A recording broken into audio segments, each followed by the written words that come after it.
Seoul sits in an incredibly unique geopolitical position. From the heart of the city, traveling just 25 to 31 miles north, brings you to the border with North Korea, a zone of intense hostile confrontation. It is extremely rare worldwide to find a modern metropolis filled with skyscrapers situated so close to a military front line. While many ask, shouldn't the capital be moved to a safer location in the south? The reason Seoul remains here is rooted in a mix of centuries of history and the tragic coincidences of war. Seoul was not originally meant to be a dangerous place. It was designed to be the safest, most central point of the Korean peninsula. What exactly turned Seoul into a frontline capital? Here are the cold, historical facts.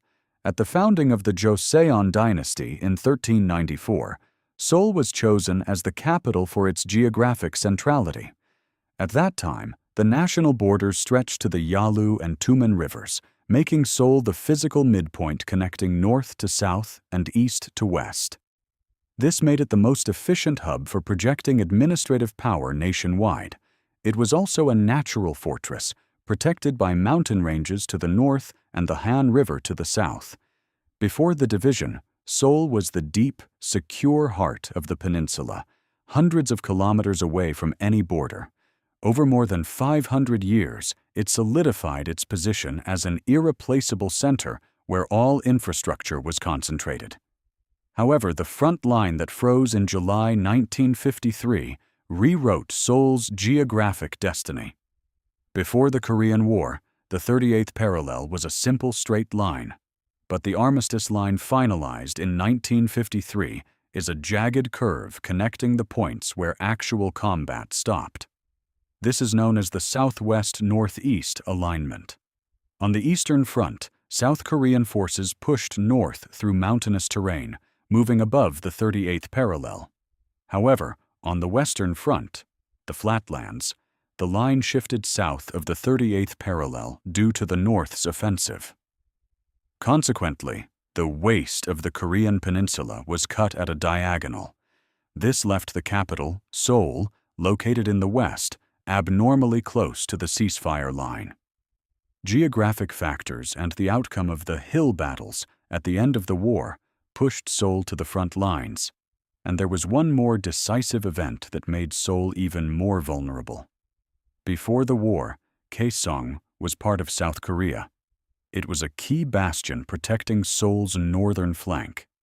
However, during the armistice negotiations, a strategic decision was made to concede Kaesong, which the North already occupied.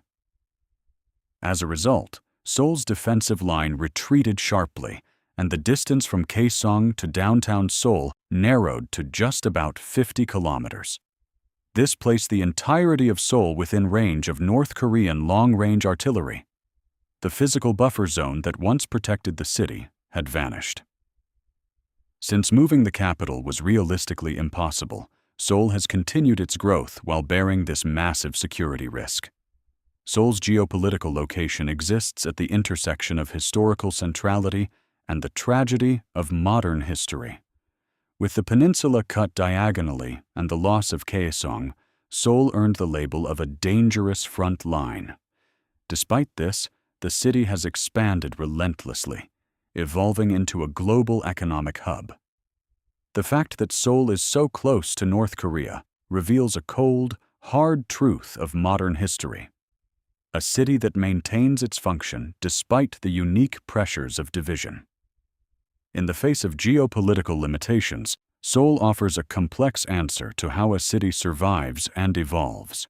Seoul is likely the only city in the world where high population density and military tension coexist so closely. This is both the geopolitical fate and the reality of Seoul today.